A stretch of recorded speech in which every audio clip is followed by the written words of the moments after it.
back on.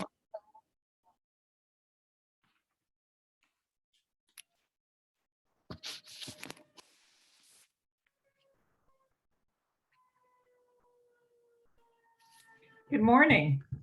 I'm Kim McCoy-Wade, the Director of the California Department of Aging, and I'm delighted to welcome you to this very important conversation with such an incredible panel of California's leaders and experts here.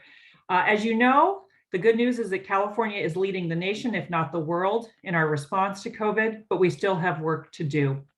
Older adults, who my department serves, are still, of course, bearing the brunt of the deaths from the disease, but older adults live in families and in communities. So we are absolutely invested in all of Californians saving lives, getting vaccinated, remaining masked, and beating this pandemic.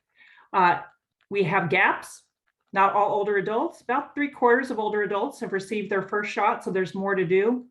But the more striking gaps are appearing in communities of color, particularly the African-American community, today's focus, where less than half of the community has been fully vaccinated. So without further ado, I want to hand it over to our terrific partners, many of whom I've had the chance to work with in COVID response and in planning for building back better to a more age and disability friendly state, and our tremendously invaluable partner, Sandy Close, who will introduce the panel and launch our really valuable and productive and indeed life-saving conversation today. Thank you. Thank you on behalf of Ethnic Media Services and California Black Media, which are partnering in today's briefing with the Department of Aging. I'm Sandy Close. I'll be your moderator today, and my co-host will be Regina Wilson, who is Executive Director of California Black Media. Despite the rapid spread of the Delta variant, vaccination rates remain disproportionately low among African Americans nationwide. In California, the Black vaccination rate is increasing, but at 48% is still below the state average. Today's speakers focus on how to reach the unvaccinated in African American communities, and where people, as one of our speakers, Dr. Michael Lenoir, wrote in a USA Today column, where people don't watch CNN, Fox News, MSNBC, or local news and get their information mainly person to person, friend to friend, and peer to peer. Or in the case of younger African Americans, depend on social media to make decisions. Our speakers include Dr. Oliver T. Brooks, Chief Medical Officer of Watts Healthcare Corp. In Los Angeles, Dr. Michael Lenoir, a pediatrician in Oakland and board chair of the African American Wellness Platform, Cheryl Brown, former state legislator and co-founder of Black Voice News, serving the Inland Empire, Reverend Stephen Shepard, pastor of St. Paul AME Church in San Bernardino, Alva Jean Brannon, a parishioner of St. Paul's who recently got vaccinated, and Christopher Hargrove Thompson, a student at USC Annenberg and a rapper who, with his videographer, Nicholas Buckwalter, created a rap video about getting vaccinated, especially for this forum and for California Black Media. Speakers need to speak slowly so our interpreter in Spanish can follow you. Unfortunately, we are not providing Mandarin or Korean interpreters today, but we will be sending the video to all our RSVP and attendees, and really welcome the terrific turnout of media on this call. Reporters, please enter your questions in the chat box. We will take questions after each speaker. And after the briefing, we will send the video, as I said, along with relevant collateral, including a beautiful video produced by St. Paul's AME Church and the Department of Public Health, It's IEHP, Sandy, sorry. IEHP, thank you, Cheryl. And also, we are excited to produce and present for the first time the video wrap by our speaker and his collaborator. So let's begin with Dr. Oliver Brooks. Thank you, Dr. Brooks. Well, thank you very much, Sandy, and thank you, Regina and Kim, and those that are hosting this forum. It's really important that this information be disseminated as widely as possible. So thank you for the press being here. Have it be on with my esteemed colleague, Dr. Michael Lenore, one of my mentors, actually, and then Cheryl Brown, Reverend Shepherd, Mr. Brandon, and Mr. Hargrove Parker, I think your name was, the rapper. I'll hear more from him, I'm sure, during this hour. So I just want to paint a little bit of a picture of where we are. So the statement was made clearly that African Americans have a lower rate of vaccination than the majority population. That's holds true statewide and nationwide.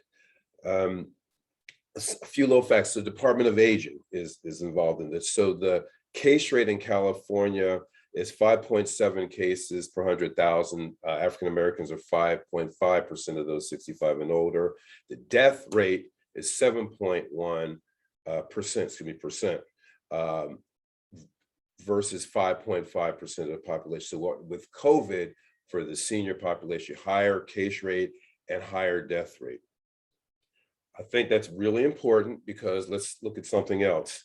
The cases per 100,000 for the unvaccinated are 70 versus 9. So that's about a 7 to 8 times higher rate of COVID for those that are unvaccinated. So when I hear people talking about why I don't need to get vaccinated because of the Delta variant, this is up-to-date information. So the point being, if you are unvaccinated, you are more likely to get COVID, to die from COVID, to get hospitalized from COVID, and then theoretically spread it to other people. So I just want to make the case that it is imperative that you get vaccinated. So now if that is clear, then let's look at what we have to do to get African Americans vaccinated, because the point is that it is relevant to get vaccinated. African Americans will state they are more likely to not get vaccinated because they're worried about missing work. They're worried about not having sick leave. They're worried about having to pay for vaccines. So that's the general concept of access. So some that are unvaccinated is just not because they're anti-vaccine.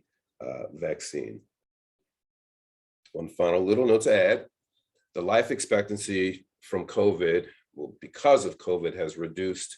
The life expectancy has dropped by 1 year throughout the United States, but by 2 years for African Americans. So again, I just want to be clear that it is imperative that we address this. People are dying, getting sick, and long COVID, more likely in those that are unvaccinated, even if you get COVID. All right, so why are we not vaccinated? So we have 3-4 other panelists that will speak to this. I want to just focus on one aspect of which is mistrust in the medical system. Blacks have been mistreated by the medical system for as long as we have been in this country. Going back to the enslaved, the medical schools from the North actually came and invaded and took bodies out of the enslaved graveyard cemeteries and brought them up to the medical schools to use as cadavers for their anatomy classes. At the turn of the 20th century, Black women had forced sterilization in the South and in other areas. We all know about the US Public Health Service experiment in Alabama regarding syphilis. That's the one you always hear, but there are others. Studies are showing that African Americans are less likely to get cardiac studies and procedures, stents versus just medication. Lower treatment for pain when they come in with sickle cell and other injuries like femur fractures. So this is all documented. So I want it to be clear that the mistrust with the medical system is valid. So when we address the vaccine hesitancy, when that is the case, we need to not be dismissive. We need not be dismissive whenever there is vaccine hesitancy, and this is for any population. So we need to understand that in terms of getting past hesitancy. Now, another thing I'd like to speak to in terms of the African-American population is that the African-American population, this is anecdotal to me, is not the loud, vocal, protesting anti-vaxxers that we see. Okay, you don't see a lot of African-Americans putting big posts of Facebook, Twitter, Instagram, and being very forthright. It's more of a personal and not political decision. I think that's also an important distinction. That's, again, I'm going to say that's anecdotal. We'll hear from the other panelists to see if they have any concurrence with that. And they're not theoretically, we as African Americans are not theoretically as fervent about it. It is a decision based on primarily mistrust of the vaccine and mistrust with the healthcare system, with the medical delivery system. So the bottom line then is, what do we do? I mean, those are the issues. And what do we do? And my thought is this. First of all, we hear a lot about trusted messengers. I think that's to a degree true, but I think even more importantly, repetition. We need to hear the same message over and over and over. The vaccine is safe and effective. There was no conspiracy. If there's any conspiracy in my mind, it is that we are being told the vaccine isn't safe. We're not getting vaccinated, so we're dying and getting hospitalized. So, when you think about it, that makes sense to me.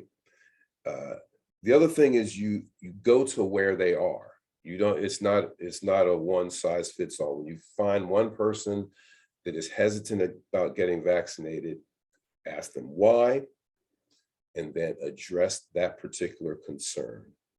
And I would say one final thing, we need to align our message. The same message that Reverend Shepherd gives should be the same message that Dr. Brooks gives, that the rapper gives, that Cheryl Brown gives.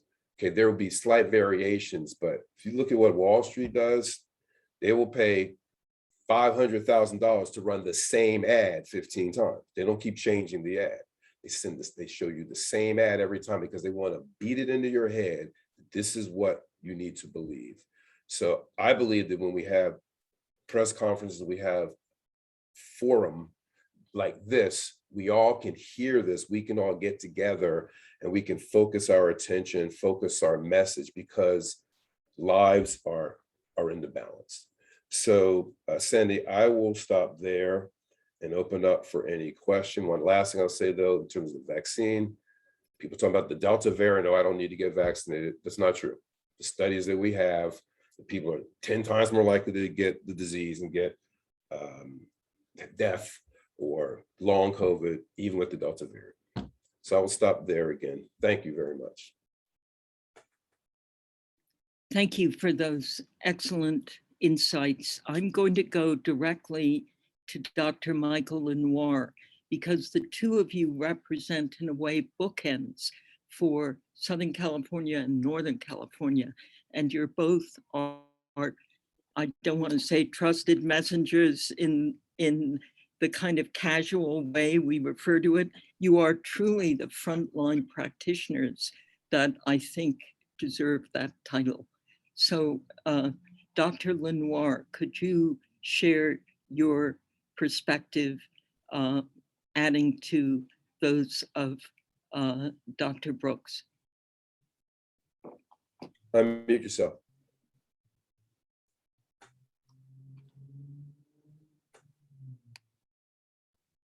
Let's see. Unmute yourself, Dr. Lenoir. Thank you. All right. Thank you, Dr. Brooks, for and thank you for asking me to join this very distinguished panel.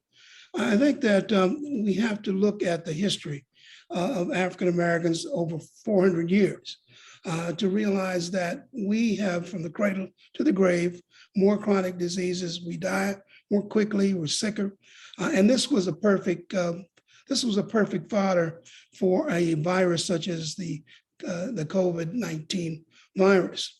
And so one of the reasons that our death rates were so high in the beginning was because we started out with a community immune, where there's a community immunity compromise. And so that then started the whole process. I think Dr. Brooks said a lot of things, and I don't want to be repetitious about that, but it is clear that African Americans have been suspicious of vaccines for a very long time. Of course, the Tuskegee experience is an experience that most African Americans really don't know as much about, except that we were denied treatment, and that has triggered a suspicion of all vaccines. And so for many, many years, prior to the last 2 or 3 years here in Northern California, we had to discuss with parents, Black parents, about any vaccine. And it was only until the vaccines were mandated by the state of California that discussion really kind of stopped. It was very surprising. There was very little uprising, very little discussions. I think that when we first started our involvement in this process, we had a grant from the Berkeley Pilgrimage Foundation to talk about older African Americans, and we used the media that seems to be a part of their resources on KDIA and KDYA with messages. But it turns out that older African Americans were much more likely and much more open to the discussion of vaccines than it turns out that younger African Americans are. So one day I'm in my office and we were talking about the vaccines, and I did a survey of 15 of my patients who were there with their children. And I asked how many of them had been vaccinated, and only 2 of the 15 had been vaccinated. And that's when I started to realize, this is going to be much tougher than I thought, because people who are hesitant about vaccinations now are very, very much like variants. They're tougher, they're more resilient, they're more entrenched. They have reasons that they believe are true, and consequently, it makes it more difficult to persuade them to get a vaccine. They're reinforced by friends and peers in communities like Clubhouse and Instagram, TikTok, and areas where we're really not putting the messages together. I agree with Dr. Brooks, the messaging has been confusing to a lot of people and has allowed for a lot of creativity and imagination. Some of the excuses, some of the reasons for hesitancy. One is so he's waiting for God to tell him when to get vaccinated. The other was that they know 3 people who died from the vaccination. Now, you know how few people have died in California, but they know all 3. And they were worried about the vaccine was too quickly released to the marketplace, and they're putting something in you in a couple of years, you would deteriorate. These are reasons that they have for not being vaccinated, for which there really is no explanation but the truth. I think that all the messaging that we've done has been creative. I think that the state of California and people like your organizations have been very, very creative in trying to message about how good the vaccines are, how important they are. And so consequently, I think it's going to be a one-to-one discussion between trusted and vetted messages from our community that convinces people to get vaccinated. Paradoxically, I'm not the one talking about this, but I think that at some point, this issue of mandates is going to come up, and I'd be interested in what the panel has to say about that. But I find that the conversation now that is much more difficult than it was in the beginning, because the people who are not getting vaccinated. And here are a couple of things that I say that maybe others don't say. Everyone who is not vaccinated will get a COVID infection. There's no question in my mind about that. If you intend to go to the grocery store, to a venue, to a sports stadium, you will ultimately get vaccinated. If you think about the smallpox vaccination history, smallpox vaccinations have been around for 50 years, unchallenged. There were very few challenged them. And in fact, they were welcome 50 years ago, but it took them 50 years before smallpox disappeared. So this virus will be a constant companion in our community for many, many years. And if you're not vaccinated, the chance of you not getting infected is almost zero. And when you get infected, of course, you have to think about the long haul consequences. 1/3 of the people who are vaccinated have either a neurologic, a cardiac, or a pulmonary problem. 1/3 have some mental issues. And so just having the infection creates a problem for you. And so consequently, those are things, and we have to talk about, because you can't really talk, the science is hard to talk about because they've heard these messages, but you talk about the ability to work, because more and more businesses are requiring that you be mandated. Traveling will be more difficult. All those are arguments that have some elements of persuasion, but I find it's very difficult to go at the real reason why they are not vaccinated, because right now they're carefully selected and very entrenched. I think the biggest problem is going to come when we try to vaccinate children down to the age of 2, and probably it's going to be infants who ultimately get this vaccine. So there's one level that you can persuade, get vaccinated. There's another level that we have to talk to about getting their children vaccinated. And there's a third level we're going to have to talk about getting children vaccinated early. So we still have a very big job to do, especially in the African-American community. So thank you. I'd like to ask to start with the question for both of you, Dr. Brooks and Dr. Lenoir. In your USA column, you said, Dr. Lenoir, that you're most worried. Dr. Brooks, and then go to Dr. Lenoir. Okay, so I saw in the chats when asked about our Black children not getting vaccinated because their parents are holding them back. The answer is yes.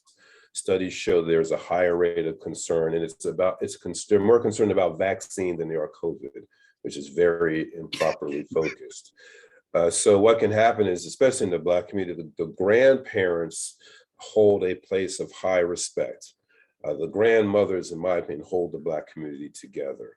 So if the grandparents just basically tell the young, you need to go get vaccinated. I got vaccinated, you need to go get vaccinated. And again, there's not a lot of discussion.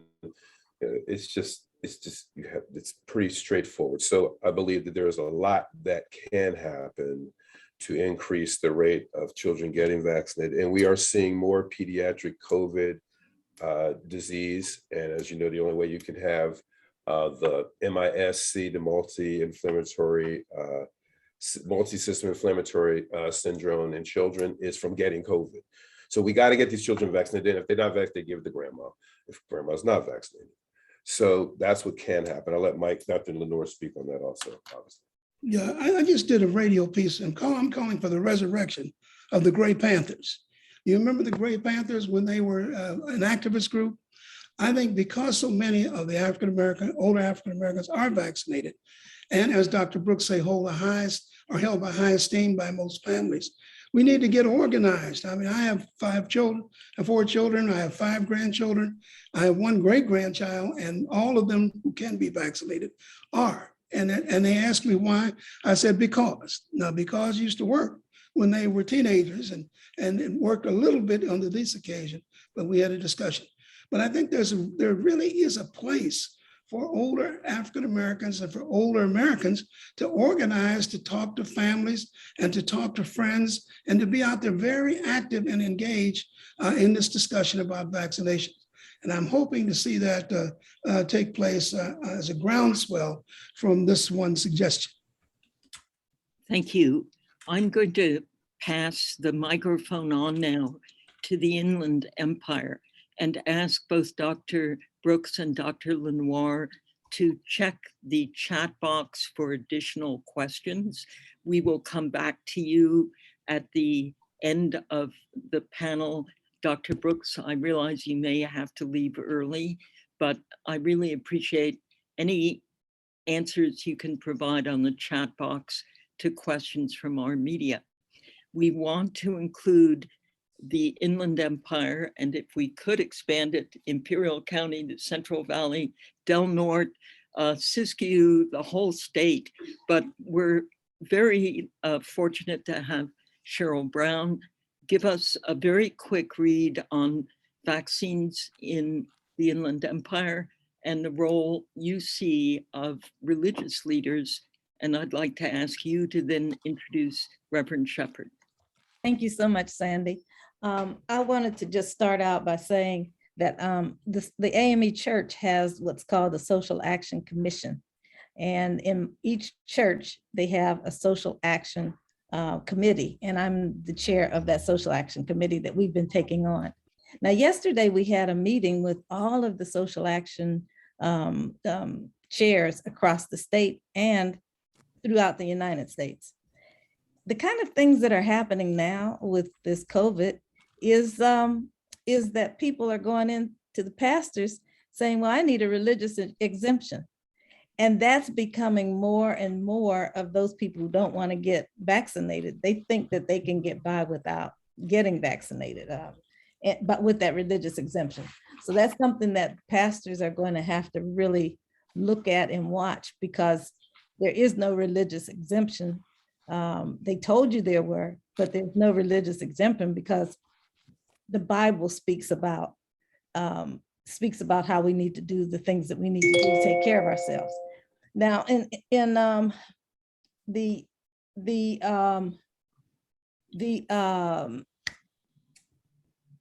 Role of vaccinations,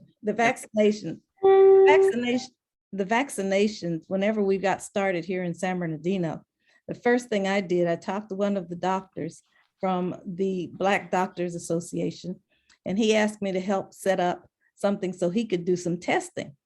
Well, whenever I spoke with the Board of Supervisor chair, he said, nobody can test, nobody can do. So we started out probably on the wrong foot, and we needed to come up with something else. Now,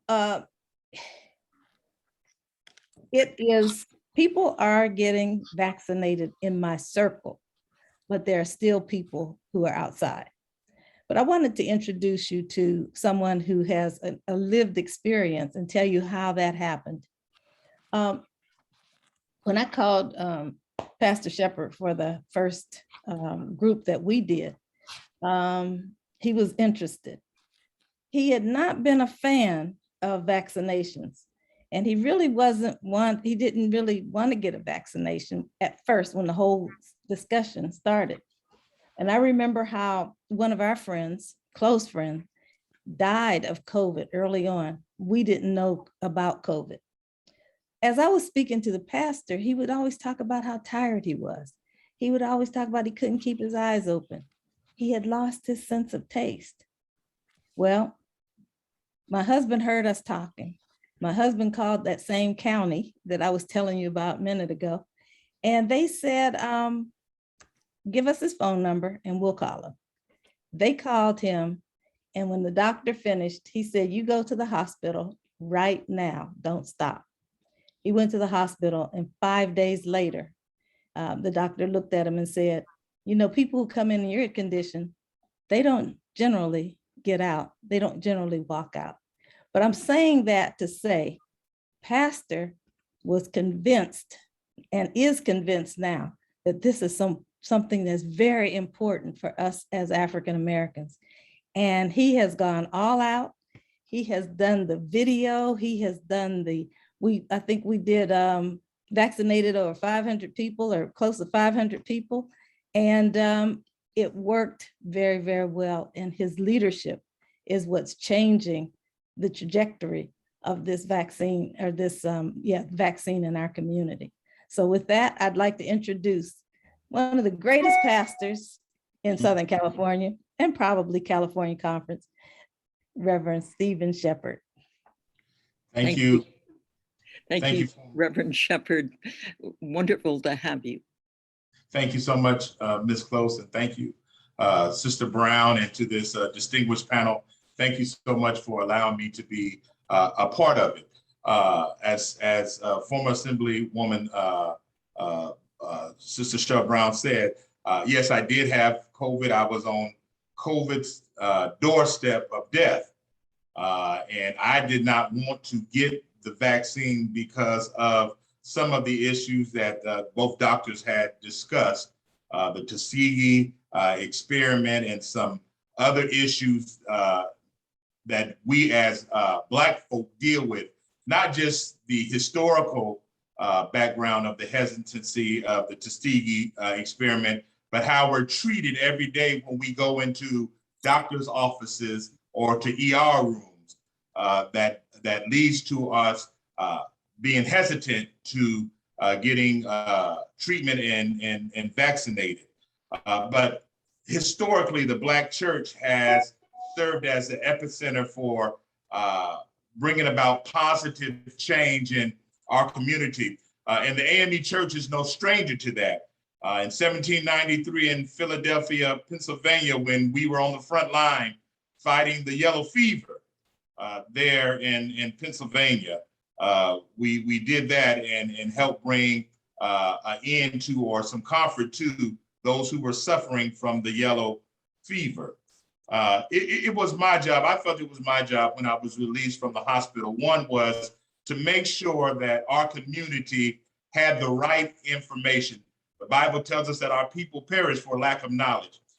I can only speak for myself. I was so into dealing with what happened in the past that I did not take the time to realize the science behind and those behind the vaccine. And then when I found out and did my research, I found out that those things that had me scared about the past, I should not be worried about now for the vaccine. Two, I wanted to make it possible for those who were in our community to come to a place that they trusted, to get the vaccine, to make it easier on them, and to send the same message that our doctors were sending, that our scientists were sending, that our health community was sending, that the vaccines are safe.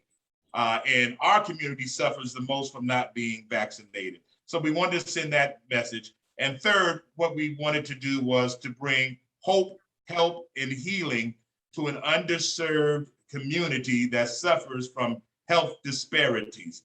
And so we got together with IEHP through Sister Brown, and we put together a plan, and we just served the people vaccines. In fact, we still have people now wanting to get the vaccine because of the fact that they, one, trust the trusted messenger of the church, and two, because it was a friendly environment to come and get the vaccine, and three, was because we're all singing the same song.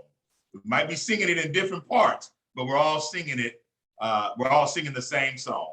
And so that's what we did to reach out to and to try to bring hope, help, and healing to a community that needs the vaccine, a community that suffers the most from the vaccine. And I agree with those who were in the chat that said that churches should open for vaccine, that we should bring it to school campuses, that we should bring it. If the mountain does not, if Muhammad can't go to the mountain, then we must bring the mountain to Muhammad. We must bring the vaccine to the communities that need it the most. So, Reverend Shepherd, thank you. Could you introduce your parishioner, whom we're very honored to have, Mrs. Alva Jean Brannan, to tell her story and the role your church had in it? Sure. It is my pleasure to introduce Sister Alva Brannan, who is just an inspiration to me and to many in the fight of COVID and getting the vaccine. Once you hear her story, I think you will agree with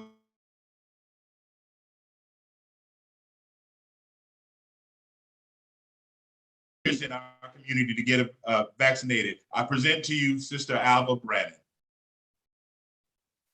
Mrs. Brannan. Morning. Good morning. Yes, I'm happy to be here. First, let me begin way back. I'm the product of that Tuskegee Institute study. My dad was one of the young men, unknowingly, and of course he was not treated. My parents was not aware, and so when I was born, was contracted to syphilis. The family did not recognize or know this until I was 7 years old when I lost all of my vision. I was completely blind from age 7 to 15 when I had a cornea transplant and got some vision back. So of course, my family always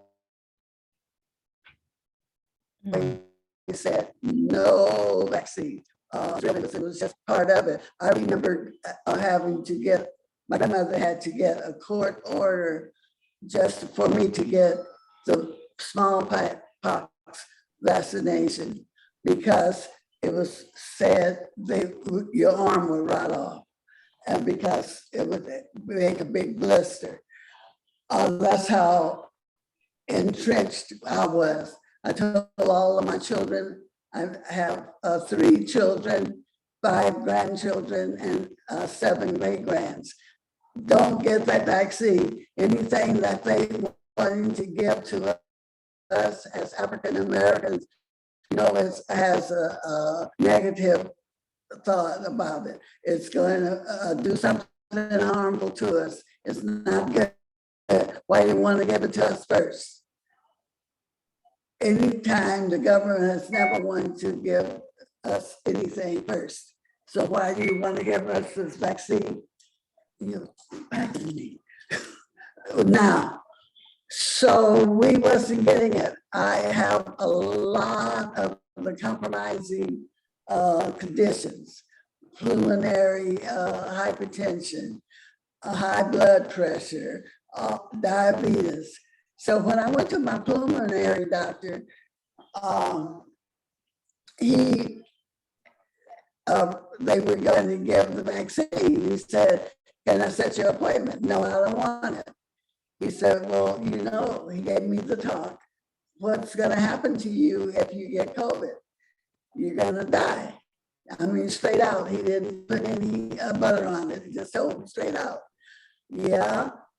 Well, with me and my flippant mouth, I said, "Well, I'm going to die anyway, so of something, so be it." So I left. During the meantime, my daughter was saying, "You know, I really would like you to think about getting the vaccine. I hear there's a one shot from J&J." And then just 3 days later, we got the call from the church that the IEHP, which I remember, was giving the Johnson & Johnson at the church. So I took that as a symbol from God, and that it was time. So with my daughter money being the catalyst, she signed us up right there. And so I got the vaccine. Because I got the vaccine, then I had to explain to all of my children and grandchildren that, "Okay, Grandma, you said this wasn't good. What's going to happen?" One said, "Oh, you call us every day to see if you're doing an extra limb. Call us and let us know how you're feeling." And so the joking stopped, and I started to say, "You need to get the vaccine, because if it does nothing else, it'll keep you from having and being critically ill, because usually you don't come out as an African American if you go in critically ill, because it has been my experiences. You go to emergency or urgent care and they send you home the first time telling you to take a couple of aspirin and drink plenty of fluids. Okay, so now all of my family has been vaccinated except one child and one grandchild that can't because she's highly allergic, and her doctor said that they wouldn't recommend she get the vaccination. So that's the good part. And the other part is being part of the church, and that's brought the belief and the trust. Otherwise, I would not have received vaccination still if it had not been part at my church. And my daughter convincing me, "Let's go over to the church and get it done." Thank you. Thank you. Thank you so much, Ms. That's Reverend. my, That's very powerful testimony. I want us to go to our final speaker, which in a way is where we're all focusing our attention, from the elderly to the young. So we were really delighted when Christopher Thompson Howard agreed with his colleague,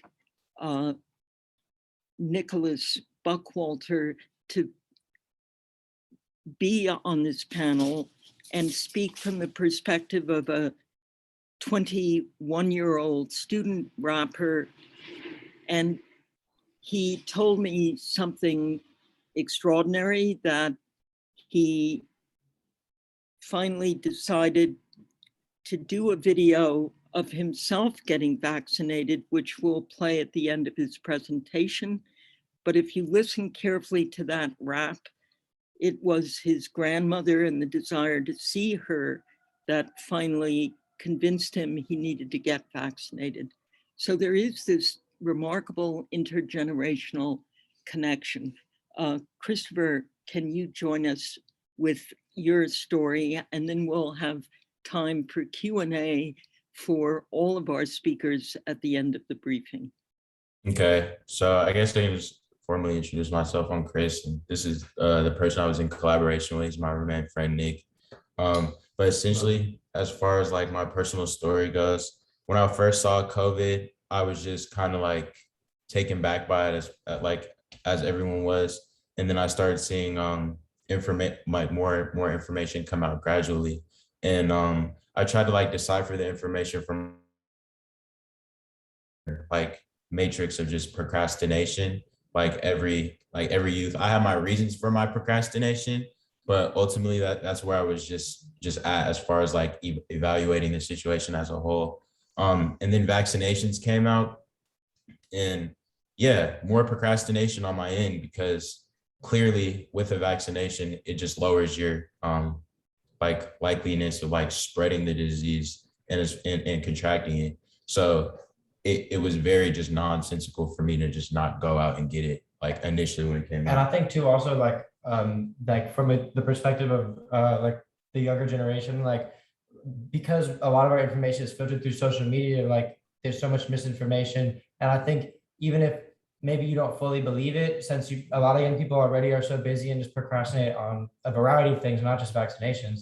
Like I think that misinformation allows people to just delay the entire process as a whole. And I think stuff like what we're doing now with like creating media, like music that's aimed at young people and other stuff like that, can kind of combat like this stream of social media and all the other like misinformation that we're seeing, beyond just like, here's a CDC guideline or something that like, to people our age is kind of not going to be like, it'll kind of get brushed off, Yeah, I think there's just to like everyone, like to every one idea that would like kind of like reaffirm what like the positive reasons for getting a vaccination, there were like 1,000 negative ideas on social media that you could appease as well. Even though most people know that it's misinformation, it allows for the entire process to get delayed, kind of.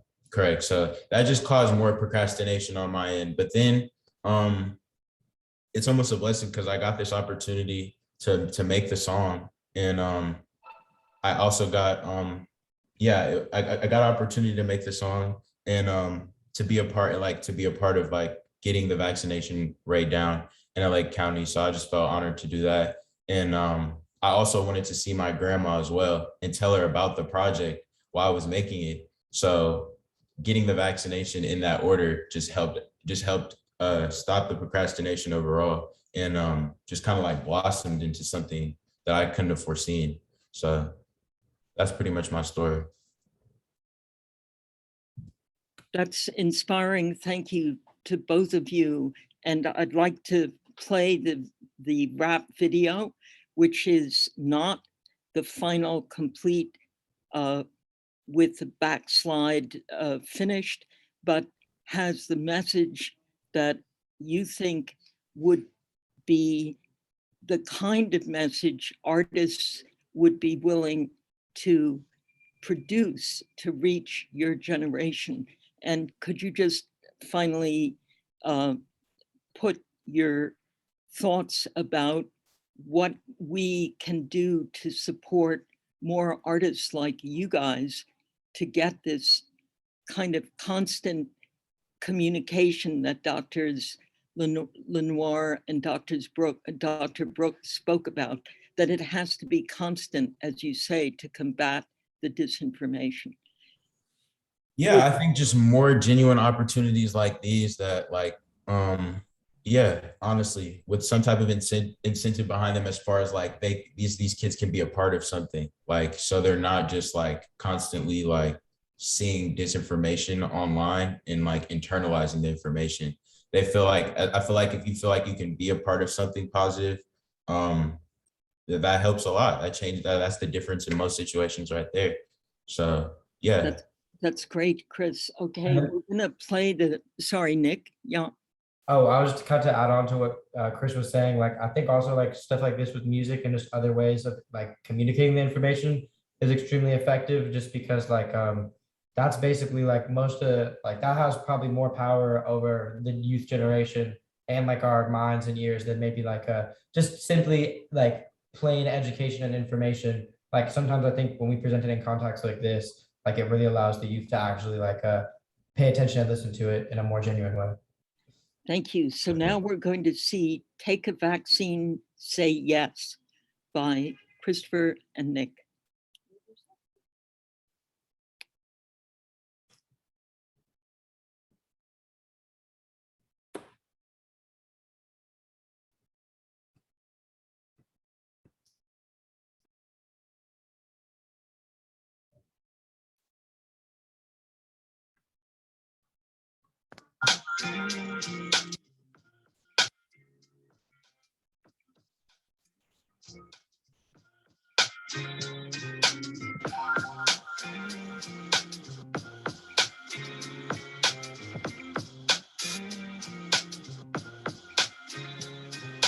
Holistic health, can we talk about it? What you're facing, your heart racing. You couldn't pace around Paris bound. Flight got canceled, no flight, no vaccination. No vac, no destination. Pot of doubt, up I'm educating. Pot of doubt, up I'm educating. Sign up on the app, no application. Walked inside of Walgreens just to get the vaccine. I guess you good on your application. Only took you 15 minutes, now you good at your occupation.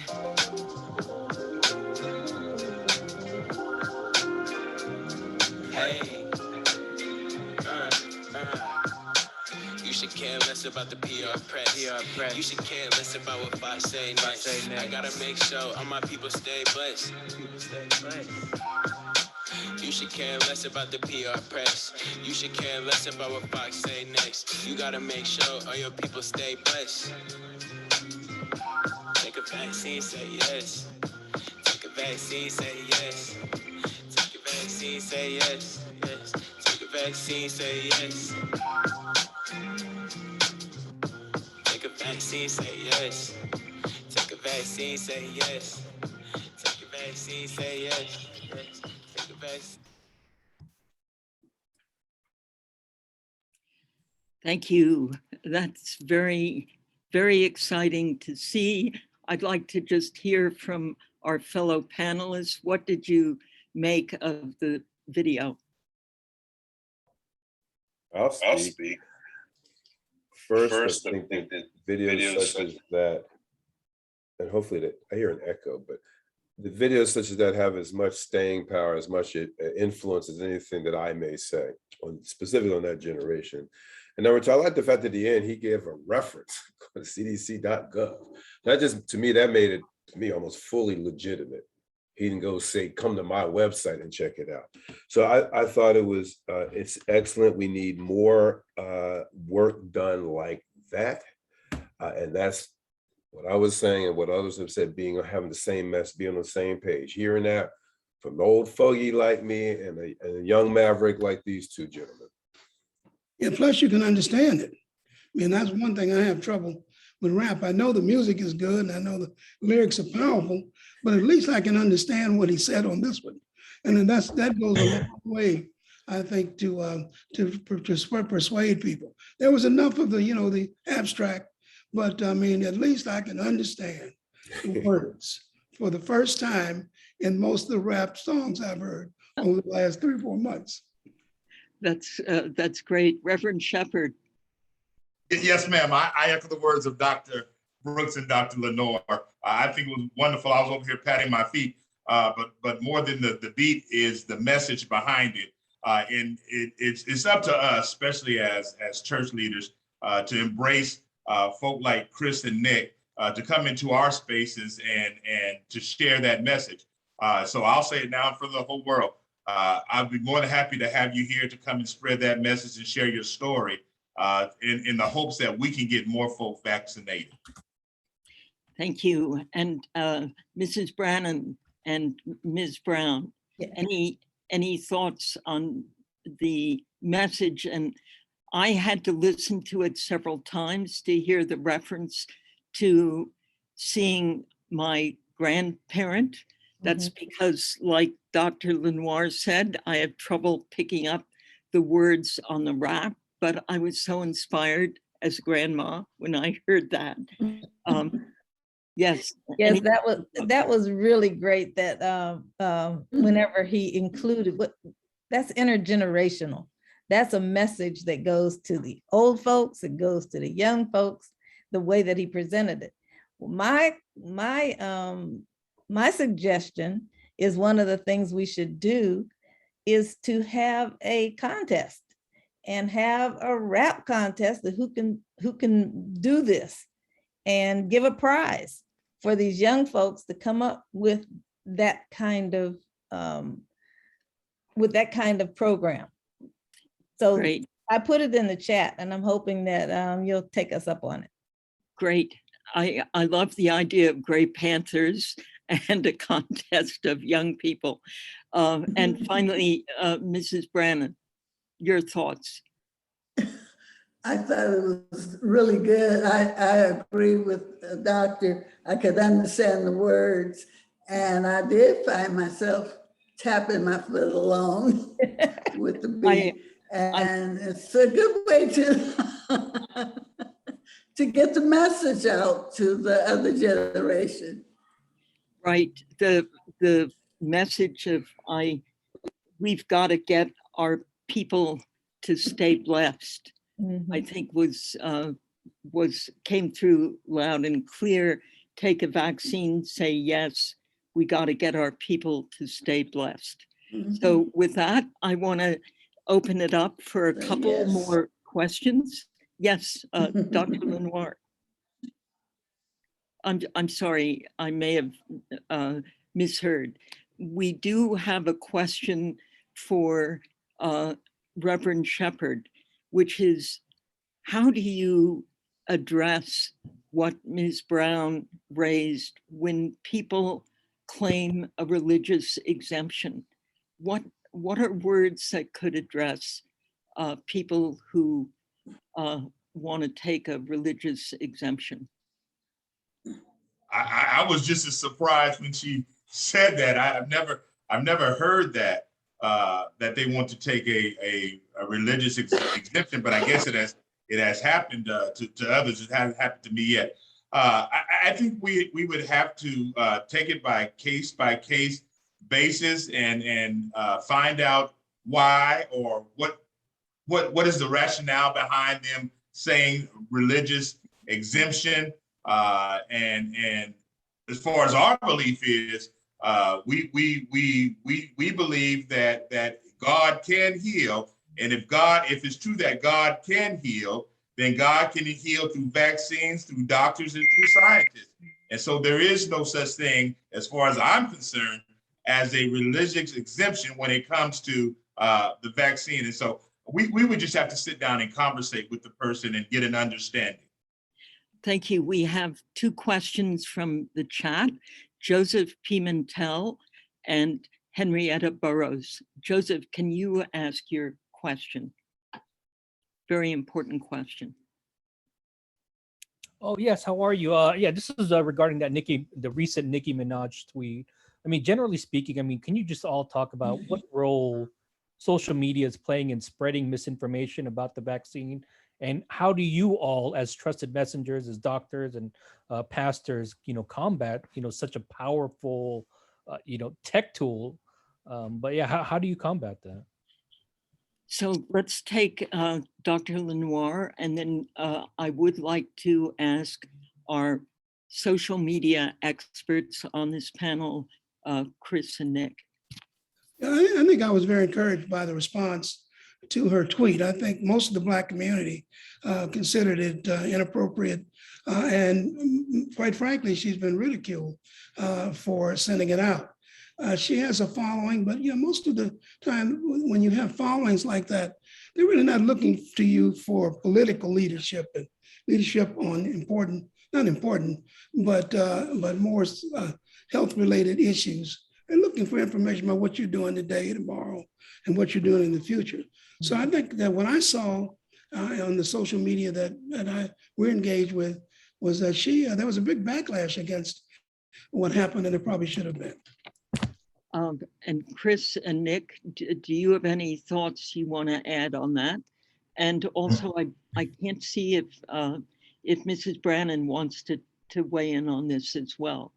Whoever wants to go first, Mrs. Brannon.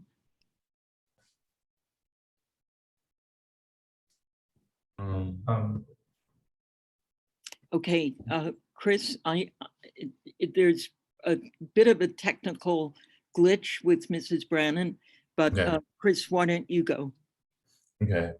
Well, so I'm not sure exactly what the Nicki Minaj, tweet that you're referring to was, but I mean, like we said, like in terms of misinformation on social media, like that's probably the big, like for young people in terms of vaccination, that's probably the biggest like barrier. It's not really that we don't know where to get vaccines or that they're free or stuff like that. Like that's pretty common knowledge. I think the biggest barrier is probably stuff like that, like just quick bits of information on social media that people don't really look into, that don't really have sources and that aren't really valid, obviously. And then they're just easy to like to digest. Appease, and digest and consume. Like one Nicki Minaj tweet would be easier to digest for most people than like an article, or even if obviously one has way more validity from just a logistical standpoint. So I think, the solution to that is just like more stuff like you said, like the contest is a really good idea. Yeah, as far as solutions, the contest was a great idea, like more community contests that incentivize kids to just be a part of something. And I feel like the more news and recognition people who are like curating those events get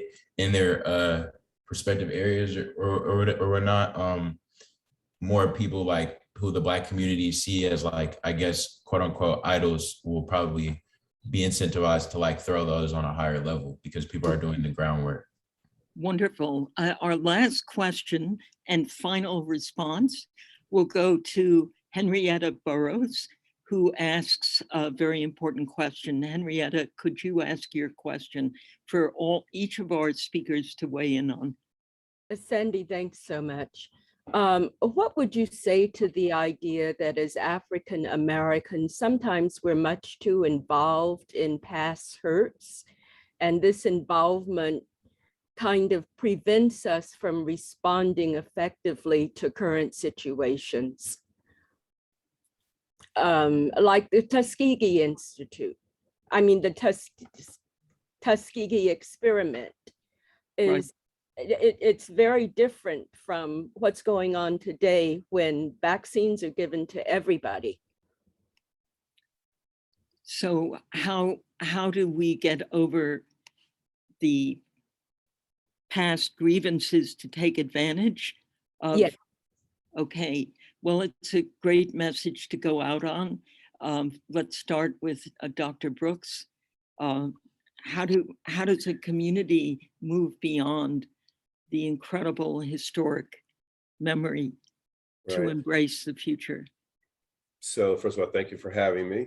One footnote, the approach now is to call this the U.S. Public Health Service experiment.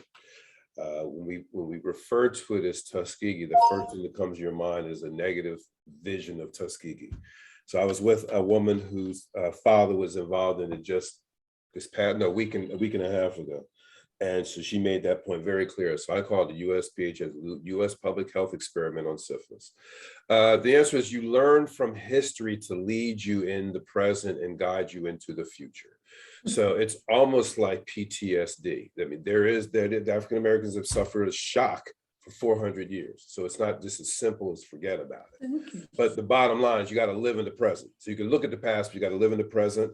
And the way to do it is to evaluate the information and then utilize that information to move you forward. Very simply, you were denied treatment during the USPHS study in Alabama. Here right now, you are choosing to deny yourself of a treatment or of an effective vaccine. So when you use what happened in Alabama to say you're not doing this, it doesn't fit. So again, thank you for having me. We need to learn from our past and guide us in the future. With that, I'm afraid we've reached the point of no return, 12 o'clock. I do think Dr. Lenoir may have a final word and then we'll close the conference. Dr. Lenoir. Yeah, I think that the Tuskegee issue was a cover in the beginning for complete distrust of the medical system. I think if you asked most of the young parents that I'm concerned about, they don't even know what happened in Tuskegee. And so consequently, that's not the thing that they're have to do, as Dr. Brooks said, we do need to learn from the past, but we need to learn exactly what happened. And I think that many people gone beyond that and have other more entrenched, difficult responses to hesitancy. So I'm hopeful that we do continue to keep that in mind, but obviously I think there have been some successes in explaining the differences. And thank you, Mrs. Brannon. Can you now give us your blessing and we'll close the conference? Mrs. Brannon, any final word? Oh, yes, I would like to just remember that we can't forget our past. We learn from that and move into the future. And because of still distrust, it's not based on Tuskegee, like the doctor said. Many of the young people, my grandchildren included, don't know about Tuskegee unless I had told them my story. But they know that they're not getting equal medical treatment. They know that we're dying at an unprecedented rate over other people. They know that our pain is not recognized as true pain. So these are the things that they're bringing forth to be hesitant. And then the social media about the autism and all the other things that are not transparent brings in people being hesitant to get vaccines, and not just based on Tuskegee. And yes, we have to just keep educating ourselves, and we keep on putting the word out, the success stories. Great. To benefit our people. Well, yours is definitely a success story, and I want to thank all of our panelists for a wonderful hour of insight and, frankly, inspiration. Thank you so much, and we will be sending a video with both the St. Paul video and our wrap from Chris and Mike. Take a vaccine, say yes. You got to make sure your people are blessed. Thank you and have a good day.